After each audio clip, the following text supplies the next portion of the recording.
Parul university के placements का कोई रिप्लेसमेंट नहीं, इसलिए टॉप कंपनीज की फर्स्ट चॉइस।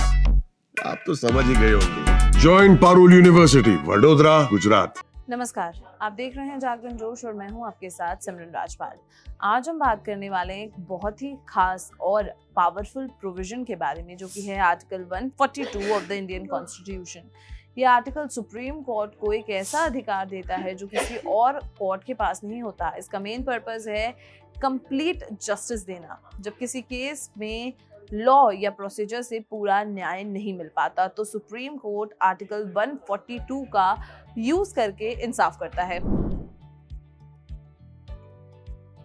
आर्टिकल 142 दो पार्ट्स में डिवाइड है। सब क्लॉज 1 ये कहता है कि अगर कोई केस सुप्रीम कोर्ट के पास पेंडिंग है तो कोर्ट ऐसा कोई भी ऑर्डर या डिसीजन दे सकता है जो कंप्लीट जस्टिस के लिए जरूरी हो और ये ऑर्डर पूरे भारत में वैलिड माना जाएगा। सब क्लॉज 2 कहता है कि सुप्रीम कोर्ट किसी भी पर्सन को बुलाने, डॉक्यूमेंट मंगवाने या कंटेम्प्ट के लिए ऑर्डर दे सकता है जब तक पार्लियामेंट कोई लॉ नहीं बनाता।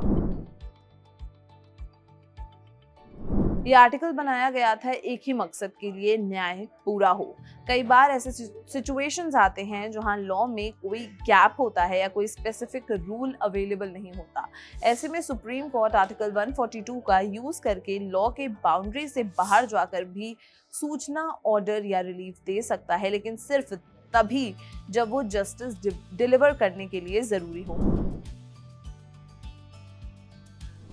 इस लैंडमार्क जजमेंट में कोर्ट ने कहा था कि आर्टिकल 142 का पावर इलास्टिक और फ्लेक्सिबल है। कोर्ट ने प्रोस्पेक्टिव ओवररूलिंग का कॉन्सेप्ट भी इंट्रोड्यूस किया था, जिसमें कहा गया था कि नए लॉ या जजमेंट का इफेक्ट फ्यूचर पर होगा, पास्ट केसेस पर नहीं। ये भी बताया गया कि कोर्ट अपने डिसीजंस के जरिए नए लीगल डॉक्ट्रिन्स बना सकती है, सिर्फ इसलिए ताकि जस्टिस हो सके।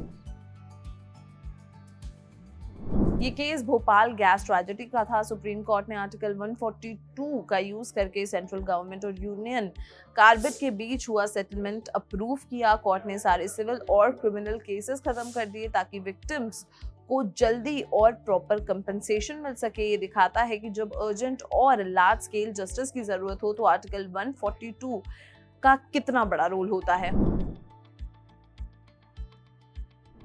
इस केस में कोर्ट ने डिसाइड किया था कि अगर दोनों पति पत्नी का सेटलमेंट हो गया है और वो डिवोर्स चाहते हैं तो सुप्रीम कोर्ट सेकेंड मोशन की रिक्वायरमेंट को हटा सकती है। ये एक नॉर्मल लीगल प्रोसेस होता है, लेकिन आर्टिकल 142 के थ्रू कोर्ट ने इस रूल से अलग होकर डायरेक्ट डिवोर्स का ऑर्डर दे दिया, क्योंकि पर्पस था कंप्लीट जस्टिस।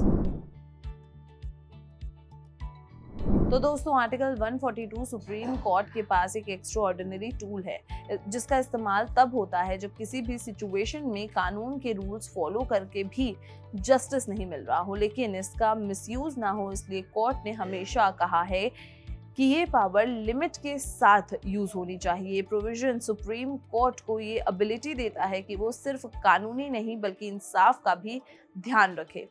तो दोस्तों, ये था आर्टिकल 142 के बारे में पूरा इन्फॉर्मेशन। अगर ये वीडियो आपको पसंद आई हो तो हमें कमेंट करके ज़रूर बताएं, और अगर ये वीडियो आपको पसंद आई और अपने दोस्तों के साथ आप इसे शेयर करना चाहते हैं तो इसे लाइक और शेयर ज़रूर करें। साथ ही हमारे चैनल जागरण जोश को भी ज़रूर सब्सक्राइब करें। मिलते हैं अगले वीडियो में। नमस्कार।